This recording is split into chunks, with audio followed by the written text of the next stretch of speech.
Әш-шахид. Куәгер. Барлық нәрсеге куә болушы. Адам өзі жоқ жерде не болып жатқанын біле алмайтыны сияқты, басы қасында болғанның өзінде ақиқатты бүге шекесіне дейін біле алмайды. Әш-шахид есімі Раббымыздың әрбір нәрсені бүге шекесіне дейін көріп білетінін білдіреді. Алла тағала барлық жерде және бәрінен хабардар деген сөз бар. Бұл сөз оның әрбір бөлшекке жақындығы бірдей екенін, одан еш нәрсенің алыстап, оның назарынан тыс қалмайтынын білдіреді.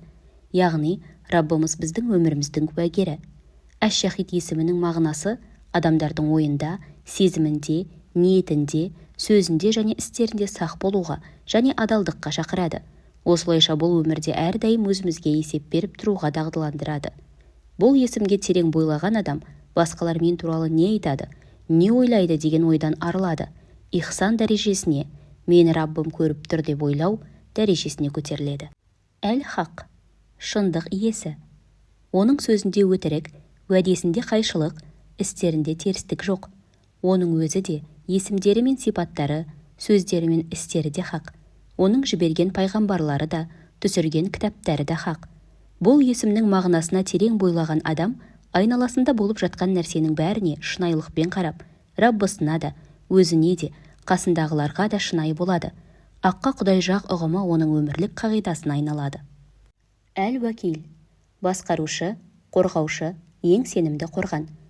Алла тағаланың Әл-уәкил есіміне байланысты Құранда айтылған Әли Имран сүресі 173 аят және мұсылмандардың дұғасына айналған Хазбуналлаху ва ниғмал уәкил. Аллах тағала бізге жеткілікті, ол қандай керемет қорғаушы сөзі бар. Бұл сөзге шын сенетін және осы сенімін үнемі жаңартып отыратын адамның психологиясында күйреу, қажу, құрдымға кету секілді теріс жағдайлар орын алмайды. Бұл есімнің мағынасын терең түсінген адам от алдында Ибрахим алейхиссалам, Қызыл теңіз алдында Мұса алейхиссалам, Сәуір тауында Мұхаммед саллаллаху алейхи уассалам сияқты болады. Барлық жаратылыстың өмір сүруі және оларға қатысты істердің жұмыс жасауы әлемдердің Раббысына байланысты. Өйткені әрбір нәрсені өлшеп, реттеп, бақылаушы Раббымыз. Егер бір сәт ол бұл істерді басқармай, өз еркіне қалдырса, ешбір жаратылыс өмір сүруін жалғастыра алмас еді.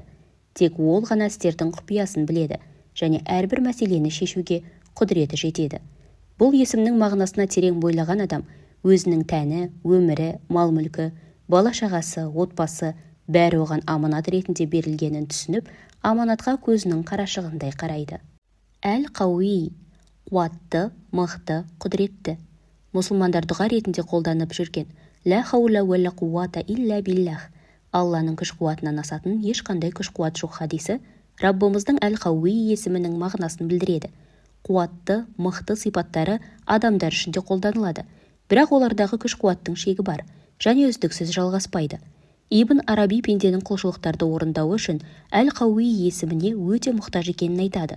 Сондықтан құлшылықтарды орындауда энергия мен күш-қуат жеткілікті болу үшін осы есімді көп зікір ету керек.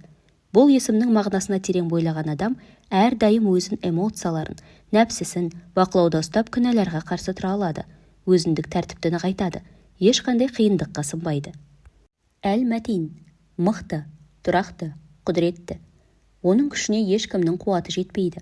Ол ешқашан әлсіз немесе шамасыз бола алмайды. Әл-қауи есімінен айырмашылығы, Әл-қауи есімі Алла тағаланың қуатты екенін көрсетсе, Әл-мәтин осы қуаттың қарқындылығын, күштілігін білдіреді. Бір жағынан Әл-қауи есімі арқылы Раббымыз бізге күш-қуат береді. Әл-мәтин есімі арқылы сол күш-қуатты бойымызда нығайтады. Әл-мәтин есімін көп зікір еткен адамның бойында күш-қуат пайда болады, жалқаулықтан арылады. Бала емізетін ана сүтінің мол болуы үшін осы есімді көп айтқаны жақсы. Әл-уәли, дос, жанашыр. Әл-уәли болған Алла тағала мұсылмандардың ғана досы.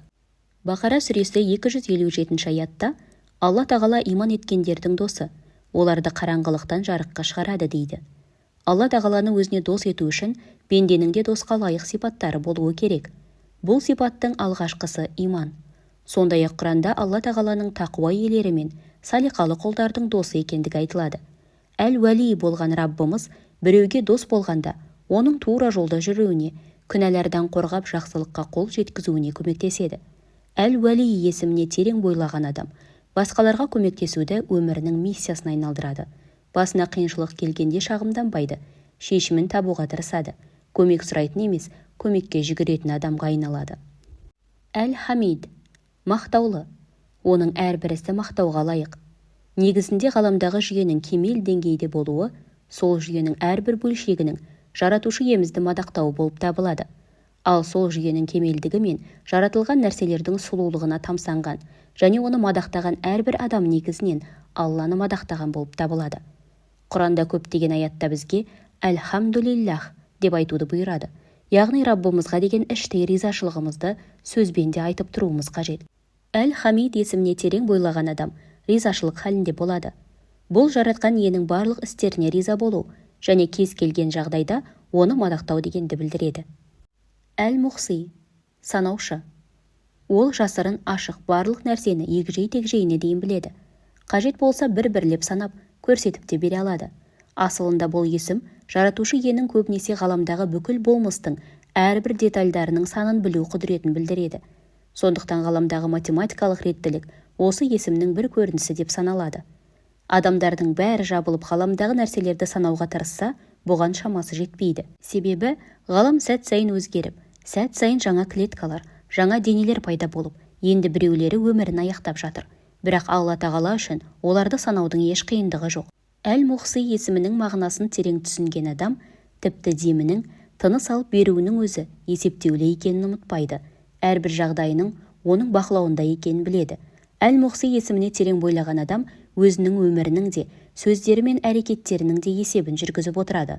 Алла тағала берген ресурстарын есепсіз, орынсыз қолданбайды, өзін және өмірін ысырап етпейді. Әл-Мубди, бастаушы, жаратылысты бастаушы. Бүкіл жаратылыс оның жаратуды бастауымен бар болды. Ол барлық жаратылысты ешбір бейне, мысалсыз жаратты. Мұндай жоқтан жарату Алла тағалаға ғана тән. Әл-Мубди есімімен Алла тағала ғаламды басқара отырып, оны жаратуын үнемі қайталап отырады. Яғни ғаламды сәт сайын қайта жаратып жатыр. Сондай-ақ қиямет күні адамдарды да қайта жаратады. Әл-Мубди есімінің мағынасын терең түсінген адам әрбір күнді өмірінің жаңа белесі деп түсінеді. Еш уақытта тығырыққа тірелмейді. Әрдайым тығырықтан шығар жолды табуға болатынын, Алла тағаланың оған бұны нәсіп ететінін біледі. Қателікке ұрынғанда қайтадан бәрін жаңадан бастау үшін жаратушы иенің оған мүмкіндік беретініне сенеді.